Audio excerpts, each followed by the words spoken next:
And I do apologize, Michael. Would you be able to let people in? Yeah, Oh, I'm on. Oh, yeah, no, I'm on that. Don't worry.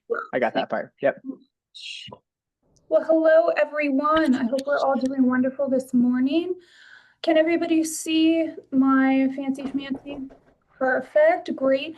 So welcome, welcome. I am really excited to have you all here. My name is Molly. I am the ETD advisor. Electronic thesis and dissertation is what ETD stands for generically.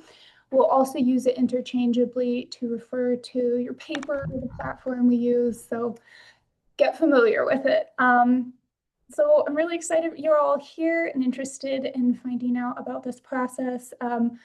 You're already ahead of the game by being a part of this session because it will give you a great base point to get started. So let's get going. All right, what is an ETD advisor? That's me. I'm the ETD advisor, ETD administrator, again, one of those interchangeable terms. So what do I do? I am here to help you first and foremost work on the formatting of your paper. So I will check your paper for formatting issues through the ETD platform. ETD ProQuest is the platform that we use to manage your paper during the process of formatting and approving. It's also the platform that we use to publish your paper. So I check your paper for formatting, and then I note and communicate the issues that I see with the paper through that platform. And another primary reason we use this platform to do all the communication between you and me is so we don't lose anything in our email chains. I don't know about you, but I can lose my head in an Outlook inbox. So it is much easier for us to keep everything kind of contained in that space. And then after we go back and forth on the formatting, I eventually approve your paper for formatting, and I oversee the committee approval process while they are in the process of approving your paper. So when you're getting towards the end of your degree, there are a couple of major points during the path. Your defense and approval of your paper. So when you're done with your defense, it is going to kind of feel like you're done, but you're not. And I am sorry about that, but the final approval of your paper is the final step that you'll take. So this is kind of like that last cornerstone piece that goes into your degree. After your paper's been approved by me for formatting and then your committee for content, then I finalize your records, send your final defense form to the registrar's office and tell them you're done. And then we are done. So I have some overall goals that I really want to try to meet for this session. The ultimate goal is that picture right there. Good old Scott Green handing you your diploma. You can definitely tell this is right after a hooding because hood's over her hair. So this is the ultimate goal, right? Is that we want to get you finished up with your degree. So our goals for this workshop are to have you learn about the general formatting requirements and common errors that often come up, know where to find the important resources and information for this piece of your process. With the new website, as I'm sure you're all learning, a lot of the information is now located in the SharePoint, so I'm going to be showing you where that is. Becoming familiar with ETD and how to make a submission and kind of demystifying that. And most importantly, and if you take nothing else from this workshop, please take this. Know when the deadlines are and how you're going to start planning your time accordingly. The deadlines for this process are self-managed for the most part. So when you're working with me, I'm not an instructor. I don't make the rules and I don't have the power to change how they're enforced. So very much of this process is about how you're going to manage your time.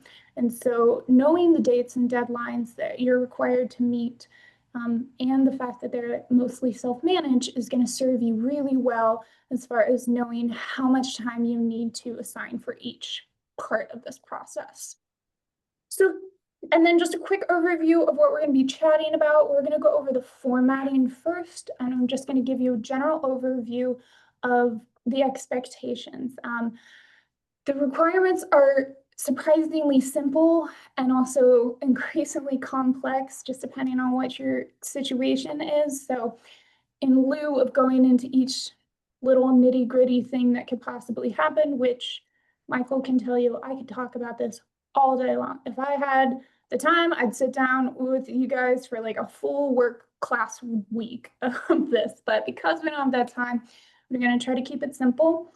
So I'm going to go over the formatting, the components that you're required to have in the paper, and then I'm going to show you some of our fabulous thesis and dissertation resources and exactly where they're located now. And I'm going to show you the ETD handbook, which will serve as your guideline and also your template if you are working in Word. And then just some general FAQs and other resources. So let's get started. Oh, and before we do, please feel free to drop any questions in the chat and I will try to answer them as we go, and then we'll try to leave some time towards the end for any additional questions. Okie dokie. Let's get into the formatting. So for any of you who may be familiar with academic writing at this point, or even if you're not, it's very standard practice for each individual repository to have a set of formatting requirements. These are the formatting requirements that we have that are a combination of mostly rules from the platform that we're using and a few specific to the University of Idaho to make sure we maintain uniformity. So first and foremost, your margins in the paper need to be set at 1.25 on the left and then 1 inch on all the others for your portrait pages. This is because if your pages are printed out and bound on the side, you don't want the binding on the left side of the page to go over any of your content. So this is why we have specifically on the left side, it should be set to 1.25 and all the others should be set to 1 inch. Another important thing about the margins that again is one of those big rules, but it's pretty straightforward if you know it. None of your content could go outside of the margins. So that is a really easy first check that you can do on your paper when you're working on it, is turning on grid lines in your paper and checking to make sure nothing's over the margins. So that's a big one. Your page numbers should be in the upper right corner on every page. They should be, the bottom of the number should be about 0.75 from the top, and then they should be 1 inch from the right. So when we're talking about page numbers, the reason that we want them to be about less than 1 inch from the top of the page is because your top margin is 1 inch, right? So you don't want the page numbers to be too close to the content on the page. So make sure that you're keeping an eye on the location of the page numbers and that they're all in the same exact location. Your font should be anywhere from 10 to 12 point in size. Any smaller than that, it becomes really difficult to read. Any larger than that, it looks goofy, like you're trying to hit a page number or something like that. So I almost always see either 11 or 12 point font for the font size of the text in the paper. And so I highly recommend that you stick with that because it is just very standard. The spacing of the text itself, so, and this goes for the entire paper, needs to be 1.5 to 2 spacing apart. Any closer than that makes it really hard to read. Any further away than that, and it becomes, again, kind of goofy looking. In regards to these requirements, they are almost all in pertinence to the text of the paper. For captions and whatnot, you can go smaller in the font. You can have the text a little bit closer together in order to differentiate, that it's a caption and not more of the text. In regards to the font in particular, you do not have to use any required font. There is no requirement as to what font you choose to use. However, this does bring us to the final and potentially most important, most common issue that you're going to run into. The style of your paper has to be consistent. What does style entail? You'll hear me and probably receive this note from me many times, but to describe the style of your paper refers to the display choices that you make. So that is everything from the font that you choose, the font sizes that you choose to have your content, the indentation of your paragraphs, the spacing of your headings, your paragraphs, the lines of text, all of that. Everything needs to be consistent. So the decisions that you're making as you get started on the paper need to be carried out throughout the entirety of the paper. This goes from start to finish. So there are situations, particularly for those of you who are working on a multi-paper dissertation or a thesis in which you've written content for other publications and you're now going to utilize as chapters.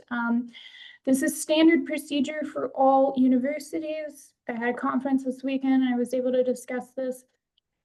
You must update the formatting of any piece that you're even bringing in to be consistent with the overall formatting.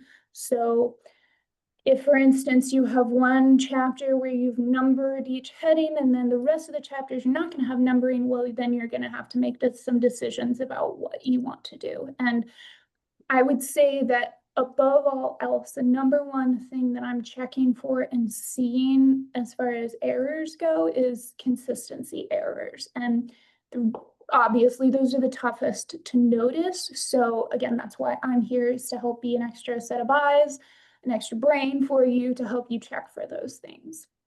And throughout this process, I will do my very best to help talk you through what might be good troubleshooting options.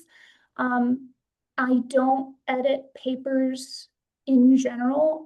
If there's something that's a real crisis, I can step in, but for the very most part, I do not do hands-on editing for you during this process. So I do my best to note these things, communicate them to you, and best options, but the editing itself is done by you.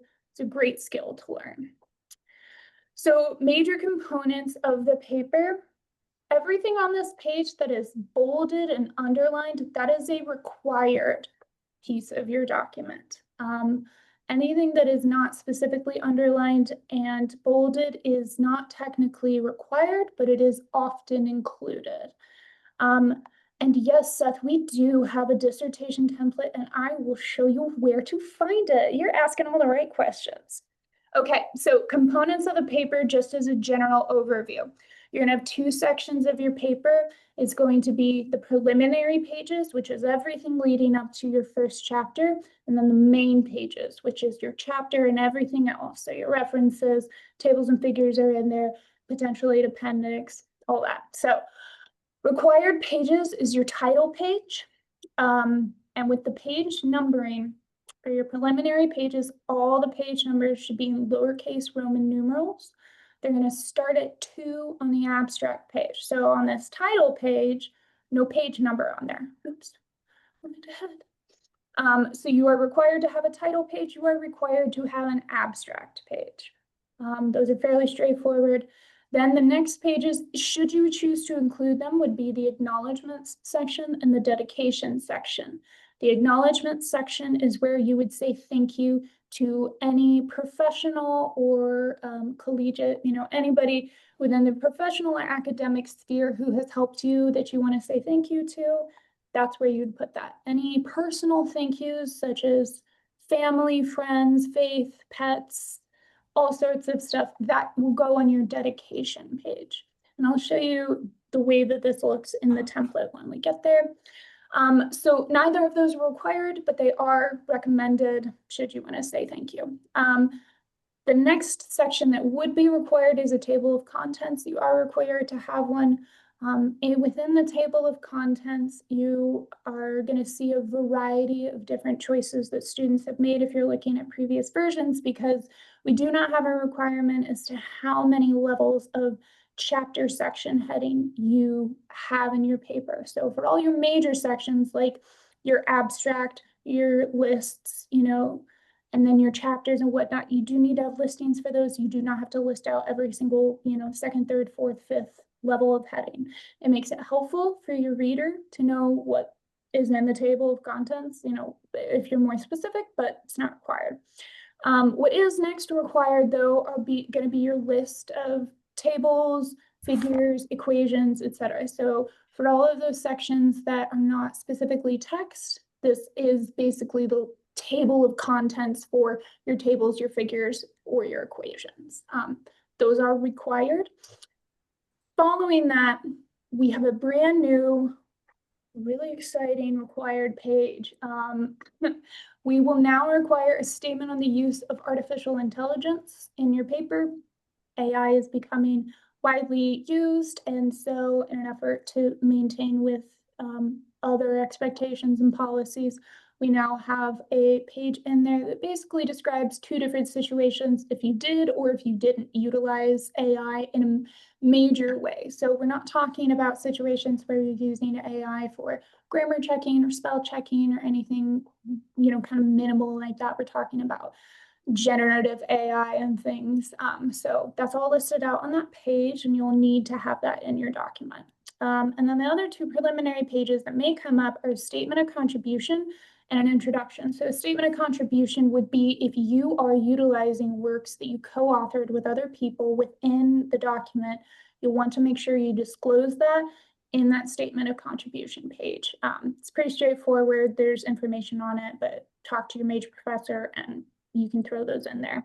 It's pretty straightforward. And then if you're going to do an introduction to the paper, the introduction is considered a preliminary page, not a chapter. So you have two options. If you want to have an introduction, you would have that as a preliminary page. If you want it to be a chapter, you change it to a chapter. And then moving into the main pages. Molly, we have a couple AI questions in the chat. I wonder before moving on. Totally. How detailed for the AI do you need prompts used or just general purpose and model details? So I will talk about that in a little bit more detail when I show you the page. We really just need to know what general purpose and model details, and there's some more information in there. And then does the use of AI determine acceptancy? Absolutely not. I don't care. What we're looking for basically is a disclosure if you utilized it in a major way, but it does not, we know how it is encouraged at this point that you utilize AI. So that will not determine whether or not your paper is approved. We just want to make sure that we're covering our bases and that you're disclosing this, as this will become a much more prominent part of academic writing in the years to come. So we're just covering our bases, but it doesn't really have any basis on the acceptancy. And then moving into those main pages, what we're going to do is you're going to start with the first chapter. And at this point, you're going to switch your page numbering from lowercase Roman numerals to Arabic numerals, starting with 1. So you're not going to start at the page number. Oftentimes, Word will accidentally autocorrect this. So you want to keep an eye on it, where it'll change your page numbers to just pick up. So say you had like 10 preliminary pages. Well, then it would start your page numbers at 11. That's not right. We want your page numbers to start at 1. And then, so you're just going to have chapters, as many as we go. You can have 1 chapter, you can have 7 or 8. It just depends on what you want, but you are required to have at least 1 chapter. And then you'll have a references section, at least 1, if not 1, after each chapter. We'll talk about that more in detail later. And then appendices, if you should have them, will come at the very end of the paper. So you would do chapters, and then if you have a reference section at the very end, you'll do references and then appendices. And then we have a question in the chat. Can we write a review introduction as chapter 1 or just separate and start chapter from research work? That is up to you. I do not know or care. I am not looking at the content in any way, shape, or form. So the way that you decide how to display your content, how you decide to write the paper, that is entirely up to you and your major professor. I have seen it all. I'm not reading the content, so whatever approach makes more sense for you, as far as if you want to write a review introduction as your chapter or just separate that and start your chapter from the research work, entirely up to you. Okie dokie. And then moving forward, Okay. Oh, just one more quick question. Which format should one use to write the statement of contribution? Honestly, I've seen it all. I've seen people do incredibly long, detailed ones where they break out each chapter. I've seen some people throw in there half a paragraph with a bunch of abbreviations about who did what. So that is up to you as to how you want to present that. The only thing that I'm looking for is to make sure that however you are writing the rest of your paper, it is reflected on the statement of contribution page. So for instance, you have your paragraphs in your chapters indented, then your paragraph in your statement of contribution needs to be indented. And again, these are little things that I'm checking for that, as you're aware of, you can keep going through, but that's what I will do. Introduction as a preliminary and chapters of introduction. The introduction, if you're going to do an introduction, it can't just be if it's going to be in the main pages of the paper, it has to be a chapter. So what I'm saying is you can't just have introduction and then go into chapter 1 in your main pages. So that's the only thing that I'm talking about as far as the introduction versus as a chapter versus a preliminary page. So I've seen papers be submitted where they change their page numbers to number 1 with the introduction. That is not correct. If you want it to be one of your main pages, it has to be a chapter. And I can clarify that more for you guys as you go if you have more questions. Let's move it on. So those are the general formatting requirements. And now I'm going to show to you some more information about where you will find the resources for this process. So we have a great new landing page for this. So what I'm going to do first is show you where those resources are, and then I'm going to bring up our ETD handbook, which is your holy grail for this process. If I had 2 or 3 hours, I would go through the handbook in detail. What I'd really do, frankly, is show you how I check paper for formatting. However, I don't have that time, and I know that you all are fully capable of reading. So I am going to leave up to you. One of the pieces that I leave with you is that you read the ETD handbook. It is full of information for you and is also preset with all the required formatting. So you can utilize it as both a handbook and a template as you go. And then we have a question about AP7 or general style guides. Again, this is not something that I'm necessarily checking for. I do my best to see discrepancies, but it is entirely up to you what kind of style guide you utilize. For the most part, what I'm checking for is just making sure you're staying consistent with that. Alrighty, so I'm going to make sure I'm sharing the right screen here. Alrighty, and can everyone see I'm gonna ask Michael, we see the thesis and dissertations resources page? Hooray, okay, so as I'm sure you're all aware, we shifted quite a bit of the information that used to be on the University of Idaho website onto SharePoint. So I have a link to this information. That is available to you. You can find it by getting into SharePoint and looking up thesis and dissertation resources. But if you have any issues accessing this page, please, please, please let me know. We want to make sure that this is showing up for everybody, because when you take all the information and hide it, don't want to hide it from you. So we want to make sure you have access to it. But this is our beautiful thesis and dissertations resources page. It is housed in the graduate student resources section of the College of Graduate Studies. And this is where we have all of this wonderful, beautiful information. And what you can see are some great forms. And then right here on the right-hand side, one of the very first things you see is the thesis and dissertation handbook. We have this in both PDF and Word doc form. The Word doc is there so that you are able to utilize it as a template. And then the PDF is there as just kind of like a hands-on guide, particularly for those of you who may be utilizing LaTeX as the software that you're using. the PDF is a great visual tool to be able to compare and contrast what you are doing versus what the document is doing. And I will talk about LaTeX a little bit later on, but moving forward, I want to just show you all that we have a bunch of great information for you, including getting started on your thesis or dissertation, so just general info, preparing to submit, which has more of the information about specifically the formatting, and then the thesis and dissertations deadline. This is a big one. This is super important. So this is the landing page for everything. And I'm going to now bring up our fabulous, wonderful, fantastic ETD handbook. Everybody say thank you to my predecessor for creating this. She did a fantastic job.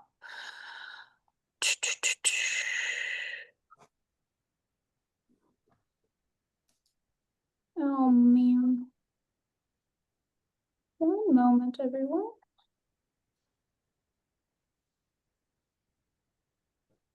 Apparently, I am not signed into Word. And I will post this link in the chat. Absolutely. I will do that right now while we're signing in.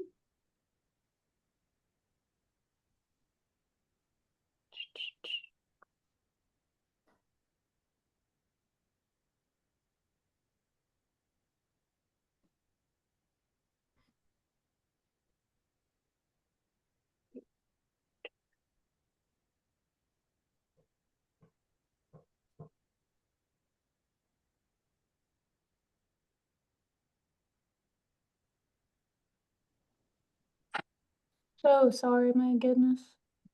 I had to have my computer updated with the most recent version of Word, and apparently it signed me out of everything. Alrighty. So we can't see the is like the Word document supposed to be up right now though? That's good because I've Okay. been logging Okay. in. Okay. So sorry. Good. Okay. Okay. No, you're good. You're good. Alrighty. Can everybody see a Word document now? Yes. Fabulous. Alrighty. So this is our ETD handbook. This is available in a bunch of different places, but including that thesis and resources, theses and dissertations resources page. So I'm just going to very briefly show you an overview of this document, and hopefully it will give you the general overview of what the paper is supposed to look like. It's not the most interesting looking paper in the world, but it will be, it will look tidy. So, and just quickly to Mike, Cayman Lake a dissertation is 5 chapters. Again, oh, thank you, Kyler, just answering my questions. It does not have to be, it is very much up to you as far as how you want your paper to be displayed. So I just recommend speaking with your major professor and your committee about what you want to do with your research. So as you can see here, we have a great template for the title page where the sections that are highlighted is where you will enter your information. So you will enter in your title. You will write, if it's a dissertation, you'll write dissertation. If it's a thesis, you'll write a thesis. And then you will fill in the degree you're going to be receiving.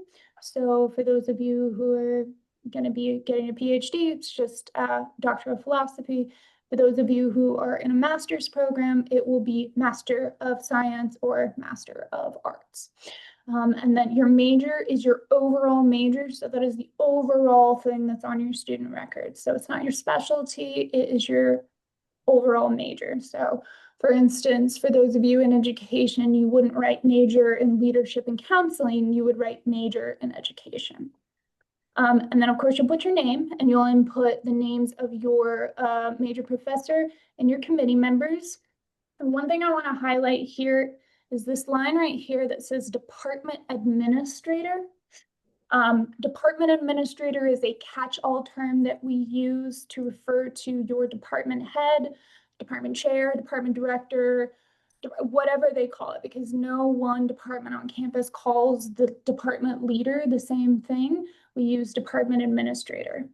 This does not refer to your department's admin.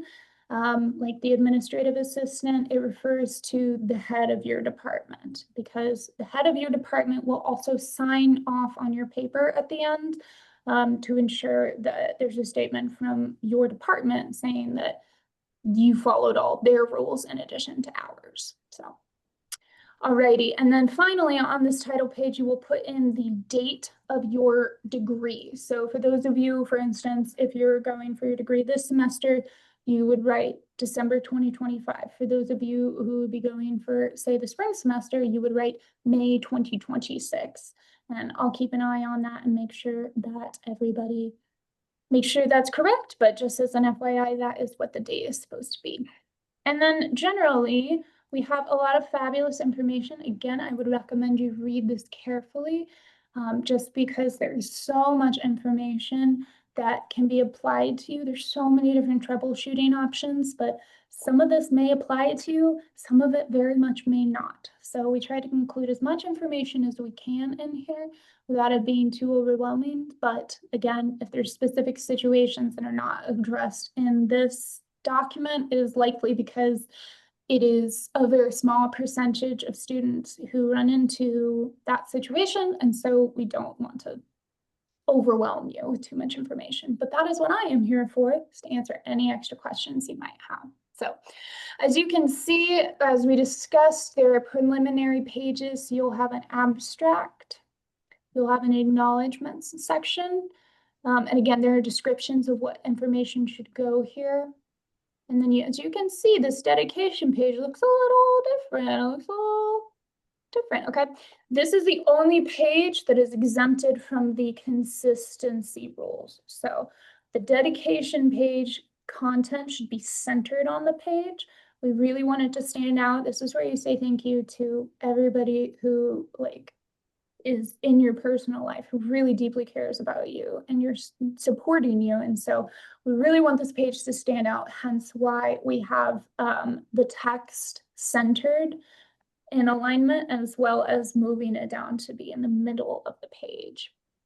After your dedication, should you have one, you'll move into the table of contents.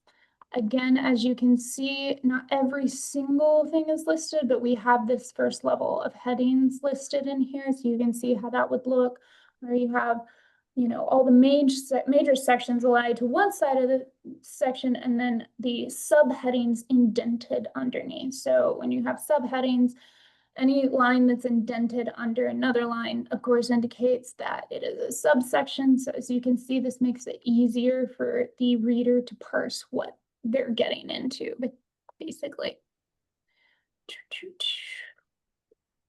So if the dedication is like half a page still centered, yes, I've actually seen multi-page dedications before, but I did still have them center the content on the page just so that it meets the formatting requirements.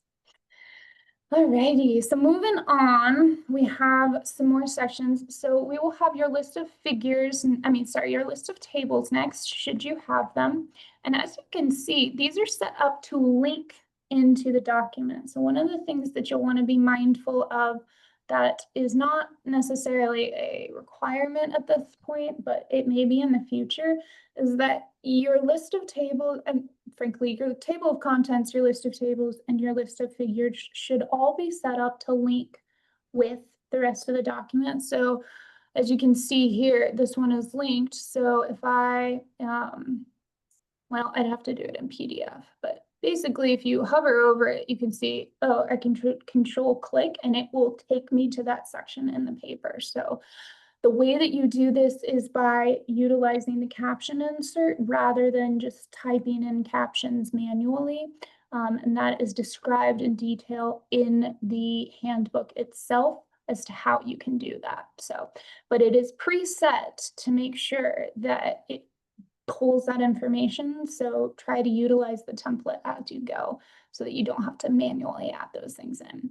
Here is our lovely statement on the use of artificial intelligence. As you can see here, there are two different sections where you would potentially enter your information. So there's this first section where if you used AI in the creation of this document, please complete and include the following statement, then delete the highlighted lines and the other agreement below. So basically, you would only include this section right here.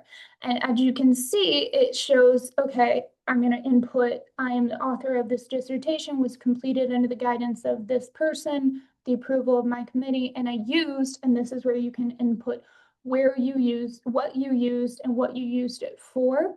And it has a much more descriptive explanation of what you use. If you didn't use it beyond any general tools or large, like outside of use for spell checking and grammar, then you really don't need to disclose that. And then again, there is a statement of contribution page here that says if submitting collaborative work through multi-authored articles, you must demonstrate primary responsibility and include a clear statement of your specific contribution. So again, this is something you'll want to discuss with your major professor as to exactly what they want you to include in this. For my purposes, I'm just looking to see if you have one of those kinds of documents and if you're using the statement of contribution. And then just moving forward, we get into our chapters. And I am running out of time, so I'm going to breeze through this. As you can see, we have set up so that you have chapter titling and then heading structures set up. One of the things that I see quite often is a kind of convoluted heading structure. So one of the things you'll need to decide in displaying your content is making sure that you have a heading structure that is clearly set up to be distinctive from the text as well as other levels of heading. So for instance, you can see that our chapter heading here is bolded and centered and in like what, 14-point font. And then our first level of heading under that is bolded and left aligned with italics, right? So those are distinctive looking. And then as we move on, you can see, okay, we have a subheading of one of the chapter section headings. So margins and line spacing is a subheading of document format. Margins and line spacing is visually distinctive, not just from the heading level above it, but also from the text below it. So you want to make sure that if you have this set up in one chapter, you carried it on. You know, one of the things that it's hardest to describe is when the heading structure is off. So just keep in mind that you'll want to make sure that that is clear for the reader, because if you have a confusing heading structure or an inconsistent one, you're going to lose people as they go because they're going to get confused as to what level of information they're looking through. And then just moving forward, you'll see that we have quite a good bit of information and much more thorough descriptions of how things are to be laid out. Again, I would recommend that you read all of this carefully. It also has great information about the ET submission process, but I'm going to talk you through that a little bit as well. The last thing that I want to make sure that you see, because these are all very standard pieces of academic writing, is the landscape page. Oh, the landscape page. It is the bane of my existence and probably many of yours. Landscape pages are a huge pain in the butt, basically. So for situations where you have a landscape page, you have to make sure that the layout of the page will be consistent should the pages be printed out. So I'm going to zoom out just slightly here so you can see the whole page. So two important things. Firstly, the margins have to be set so that this top margin is 1.25 inches. Why would that be? Because if we're thinking about the page on the paper, it's going to be rotated if it's printed out. So you want to make sure that the margins, should the pages be printed out, are going to line up. The biggest pain in the butt on these is this page number right here. Getting the page number in the correct location in the lower right corner of the page can be really challenging. So overall recommendations for landscape pages, avoid them if at all possible. If you can't, then I will do my best to try and walk you through what changes need to be made if I see the pages that are being displayed and they're wrong. But for the most part, I usually try to steer people away from using them. And then finally, just to note two quick things in our appendices. The first appendix is the checklist of basically general formatting requirements. So this is a great tool to check your work before you submit it. And then in the final appendix, it has examples and tips for other things like using the subheadings and headings, figure and table captions, other information, style guides, all sorts of fun stuff. So I highly recommend you read through this as much as you can, and then I highly recommend you utilizing it as your template, should you be using Word. I know we had a few questions about LaTeX so far in the chat. Just as a quick note to all of you who are using LaTeX, we do not currently provide support for LaTeX. You are all geniuses if you can use LaTeX. I cannot, but what I do have currently, and we're working on more support, but currently what I do have is a LaTeX document that was the template for one of my former students who was exceptional at what he did and has graciously shared with me that document so that I can share it with you. He has also demonstrated interest in providing support should any of you have it. So if you're really running into issues, I can always direct you to him. He is currently a faculty member now, so he will be around, and we're working on some better support systems for that. But for right now, we're doing the best that we can. So, alrighty, and I'm gonna bring up my handy dandy little slideshow once more. And I'm gonna talk to you a little bit about. We had just one question before we go on. Just someone asked if it's possible to share that resource. Here, the handbook. The template, yeah. So what I recommend you doing, and I would send this to you in any other situation. However, I don't want to take away from you the opportunity for you to go to the thesis and resources page. Because I really want to make sure that you know where that is, because you're going to need to know where it is. So you will need to go to the link that was listed further up in the chat. And I'll just drop it once more here. I will give you a different document, but that's because that one's not on the website. But if you click on this link right here that I've just dropped again for everybody, you will be able to access all of the resources, including all the handbooks. For those of you who are needing a LaTeX template, please just email me directly. I don't know that it's actually okay for me to have it publicly shared because we do not have a LaTeX license and I don't want to get us in trouble, but I will definitely send it directly if you have need of it. So just shoot me an email afterwards if you're interested in that. And for those of you who are utilizing the Word document, I'd like you to navigate to the thesis and dissertations resources page. I also have these linked in my email communications as well, so you'll always be able to find it. Okie dokie. The last thing we're going to talk about is our ETD frequently asked questions. But for the first part of it, I want to talk to you about the deadlines. Dun, dun, dun. This is super, super, super important. Please, if you don't listen to anything else in this presentation, listen to this. There are required deadlines for you to meet during the semester that you're going to be finishing, typically. And the reason for this is more than I can describe in such a short amount of time, but I do want to talk you through some of the steps to finishing. So we're just going to assume that one of you.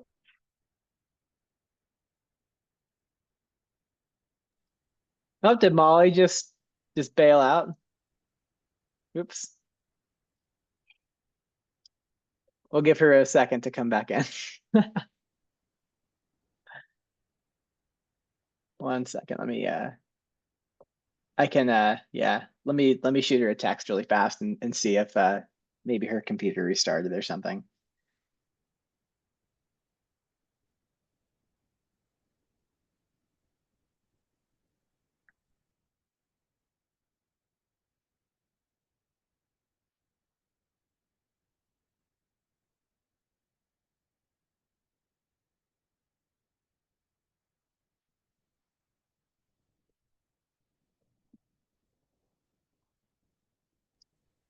Oh, yeah, no, okay. I just shot her a text. 1 second, everybody. Sorry about that.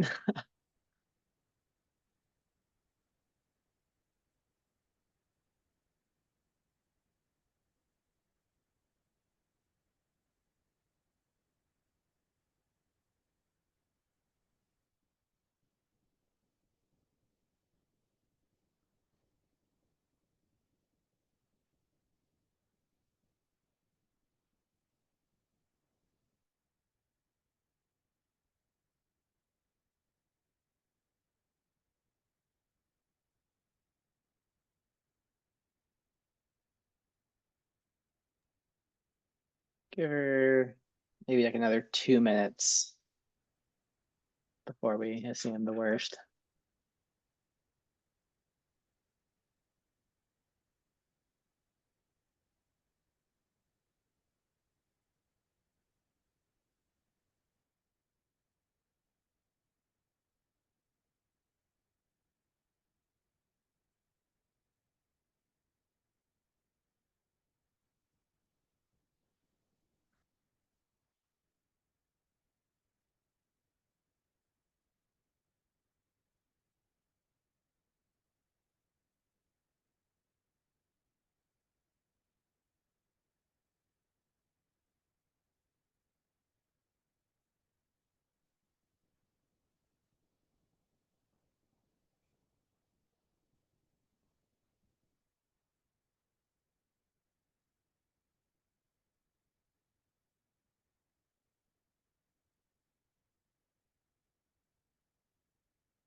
1 second. I'm just gonna call her. I know she was. Oh, there she is, right there. Okay, she's coming in.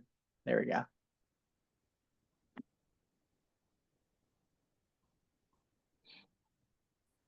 Hey, Molly. So sorry, everybody. My computer died right as I was about to start saying something dramatic. Okay, Those are the worst. Like it's like when that happens, I'm like, it's like no. I mean, it's such a the most no. same No, thing. it's totally fine. Okay. I'm so sorry. Okay, I'm requesting once more to share my screen really quickly because I'm gonna show you all. I'll try to go nice and fast. The deadlines and try to describe them to you, but I'm also going to send you a great little cheat sheet so we'll go over this more in detail. And I won't have to take up any more of your time. So just really quickly, we're going to go through this as if somebody is finishing up this semester. So, okay, I'm finishing up this semester. So the first thing I'm going to need to do is apply to graduate. There are a couple of different time frames you can do it, but basically say I'm going to apply now. It's going to be $60 to apply. Oh, shoot, I think it's 75 now. Anyway, you're going to apply to graduate at some point, okay? And then there are some important deadlines on here that apply in general to you, but you want to be mindful of them as far as how it applies to you. So for instance, the last day to request to proceed that's listed here. This is for those of you who, should you be defending on the very last day of the semester, the 21st, then you would need to submit this request to proceed if you're a dissertation student 2 weeks prior. So for those of you who are going to be defending your paper this semester or next semester who are dissertation students, you're required to submit your request to proceed 2 weeks prior to your defense date. That is because we are required in order to get funding to advertise your defense for at least 2 weeks, or sorry, 10 business days. So being mindful of that, there is a last day to request to proceed for you guys if you're a dissertation student. The last day to defend this semester is the 21st of November. Why is there a last day to defend? Well, it's because we have learned after many, many years of doing this that this is the ideal time frame. If you finish by the 21st, you defend by the 21st, you'll be able to finish up everything else in time. Aside from that, you may not be able to. So that's the reason why we have a last day that you can defend your work during a semester. You'll also see, importantly on here, that is the last day to submit your draft to ETD for review. What does that mean? It means that that's the day that you need to submit your paper to me for formatting checks if you haven't already. So it is important for you to start working on the formatting as early as possible so that you don't have to do a lot of overhaul at the end of the process on the formatting. It's significantly easier to get the formatting stuff out of the way early on. So we do have a date that you're required to submit your paper to ETD by. It's your defense date. If you don't have your paper submitted by your defense date, you're doing it wrong. And then there is the time frame where you'll defend, and then there is a very important approval process piece that is not necessarily something that everybody's aware of, so I want to make sure you all are aware of. When you're working on your paper, you're going to finish your defense.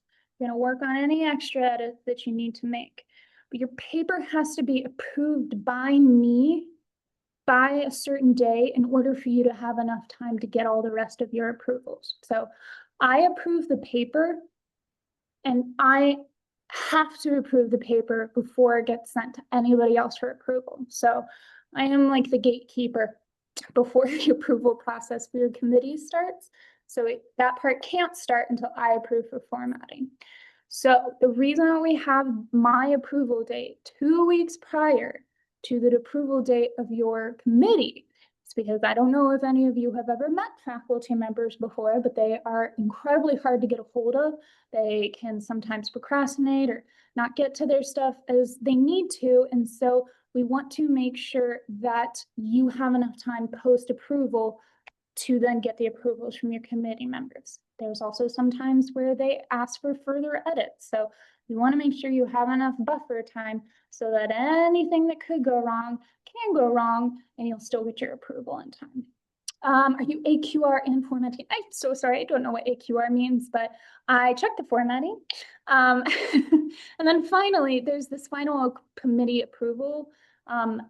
That is the drop dead date. Your paper has to be approved by your committee in order for you to get your degree. So if they don't approve by that date, you will have to change your degree plans because you will not have finished the requirements in the required time. So what does that mean? Oh, academic quality review. That's not me. I don't know. You guys are all way smarter than me, so I'm not here to do that. I'm just here to make sure your paper looks pretty. Basically, these deadlines are based around the academic calendar. They're not based around any kind of class structure or anything like that. So you want to make sure that you are keeping an eye on these deadlines so that you know how much time you have in order to finish things. There is just sometimes time gets away from us. This is the number one thing that I see with students is they just didn't realize how long it was going to take. And I'll be really honest with you all, I'm really good at my job and I'm really detail oriented. So I don't usually let things slide unless we're in really desperate situations. So you may be going in thinking, oh, I follow the rules and everything, but you didn't notice something. You know, I, on average, I send a paper back at least twice, if not 3 to 4 times. And sometimes it can be up to like 6 or 7 times that I send a paper back. So it's really up to you as to how much you adhere to the formatting requirements and how much work you do with me in advance that determines how crazy your last section of the semester is going to be.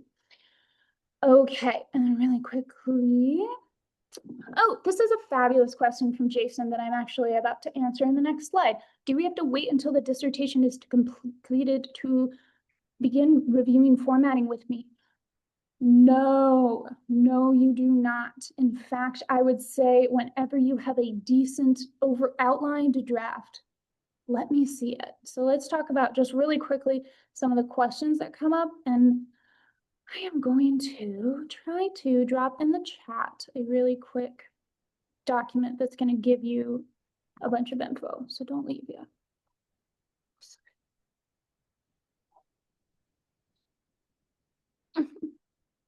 1 second real quick. Because if I don't have time to go through this whole thing, I want to make sure that y'all have this document.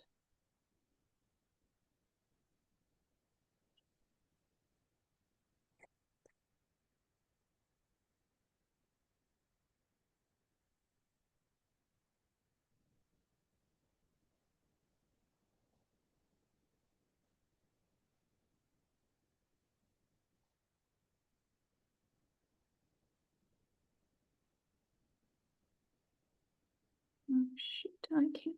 Okay, well, I will get an email list from everybody, because what I have is a great little cheat sheet that has the deadlines on there, as well as the location of the resources, and then some ETD frequently asked questions. So I'm just gonna rapid fire through those real quick, and then I will let you go, I promise.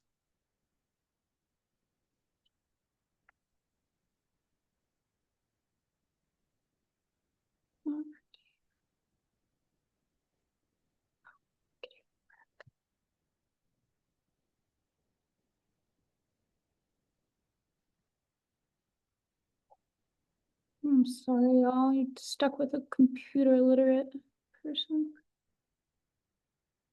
Okay.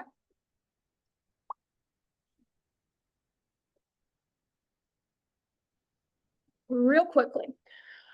When should I submit my paper to ETD for formatting checks? As soon as possible. Do not wait until the very last minute or after you defended or after you finalized everything. Don't wait. Because the later that you wait to submit to me to look at it, the longer you're gonna have to wait to work with me.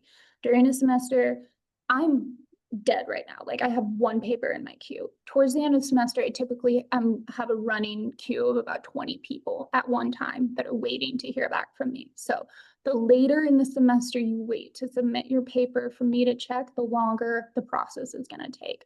In addition, it's a lot easier to make the changes like to the first kind of bones of the document rather than having to write the whole thing, making it perfect, getting all the formatting or like all the content beautiful, and then you send it to me and I rip it to shreds. So make sure you don't wait too late to let me take a look at it. So while we do have the requirement that you submit by the time you defend, I would recommend doing it earlier.